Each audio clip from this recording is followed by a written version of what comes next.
Hey guys, we've had a lot of questions about our journey and the boat buying process. So today we want to answer the question of why we're buying a catamaran versus just a regular monohull sailboat, or going with just a regular power boat, or any kind of boat with big motor and no sails. Right. And if you see me looking at my phone, it's because I have notes here and I just have a comment. But notes to make sure we don't miss anything. Yeah. So the monohull, I was open to that at the beginning, but whenever I mentioned it to Jamie, she kind of, monohulls, they don't keel over. They don't heel over, meaning lean, Monohulls heel over. That's what I said. You said they don't heel over. They do. They heel over. So we wanted to also include power boats in there because we know some people are traveling or island hopping or going around the globe in power boats, and it's not just a sailboat thing. So we were going to address why we didn't choose that route as well. Yeah. So starting with monohulls, they have there are a lot of pros to getting a monohull rather than a catamaran. But one of the main things is cost efficiency. You can find a monohull at a much lower cost than just a catamaran. There are a few more out there as well, and there's a variety of different monohulls. One of the main things is they cut through the water a lot easier than just a catamaran, because the catamaran there's two holes. Plus, monohull is just the one hole, just for those who don't know the lingo. Like monohull, it's a traditional, what you would think of. We have a picture of one on our wall, but it's a traditional sailboat. Just one little hole and sails. Yeah. Catamaran's got the two holes, and then there's Trimaran, 3 holes. Also, on the monohull side, however, they can heel over. They do the lean. They do the lean thing. With our situation, having a family and a Great Dane. Safety-wise, I was worried about the boat heeling over and how the girls would handle that, and our Great Dane, who's also part of our family, would handle that. Yeah. So we kind of X'd out the monohull pretty quickly. We didn't really even do much looking. I'm sure maybe, like, I see families do it. We follow families on YouTube, so I'm sure we could have made it work, but we just didn't even go that route because there's just so many boats out there. So we narrowed it down. I narrowed it down. So we went with the catamaran. We did but we also, you forgot the power boats. Oh, the power boats. Well, yeah. You can get something to drink, yes.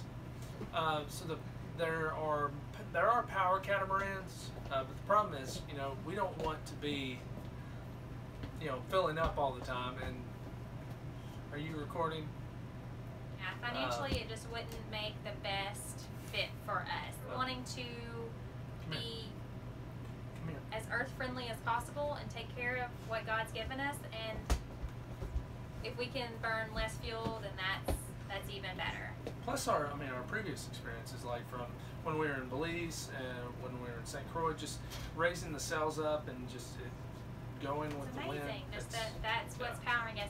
And another reason I don't like motorboats is because I don't like to go fast. Like, I like it some sort of adventure, but that's not where I get my kicks, is going fast in a boat. So, but we do have a dinghy, so we can. Yeah, that's it. So best of both worlds. Yeah. And the catamaran, 2 holes, and something that was huge for me was the fact that we have more deck space, more room, and for the girls to stretch their legs, for Maggie, and it's more of like a flatter space, so it'll be easier for them to maneuver. And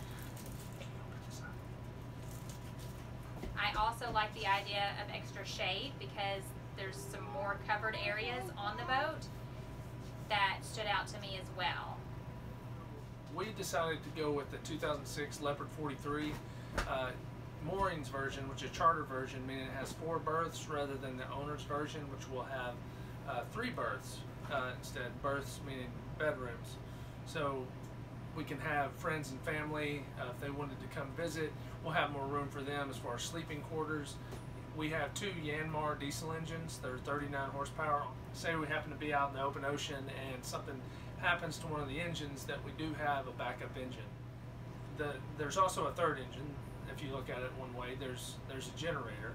The benefit to that is we can rotate the engine hours to help charge the battery bank. So which powers electronics and refrigerators and freezers, air conditioning.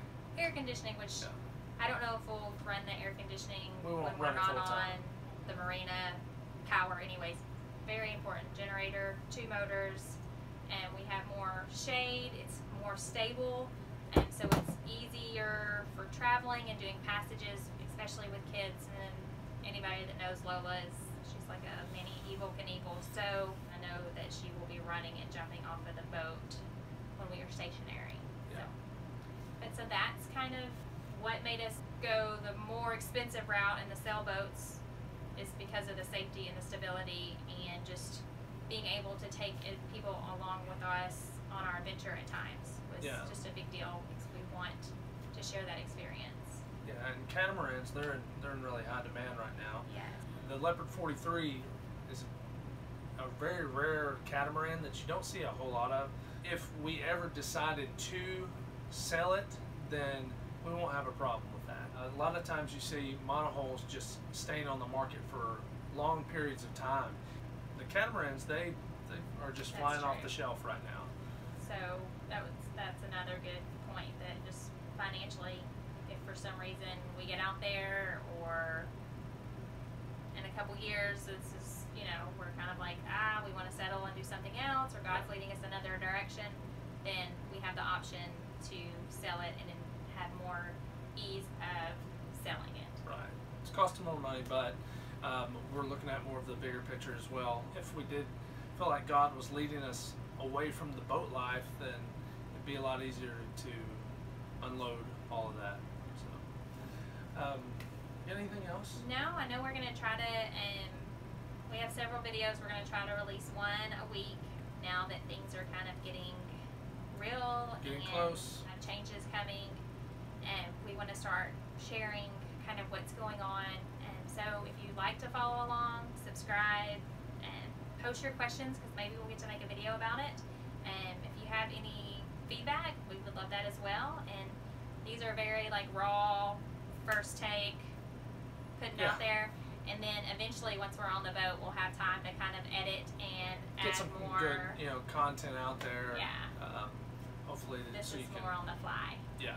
So also, if you want to stay in contact with us or know when we post another video, just hit the bell notification. That will alert you. If you're subscribed, it'll actually alert you when we put a new video up. And leave a comment if you do have any questions, and we will see you guys next time. Okay. Thanks, guys.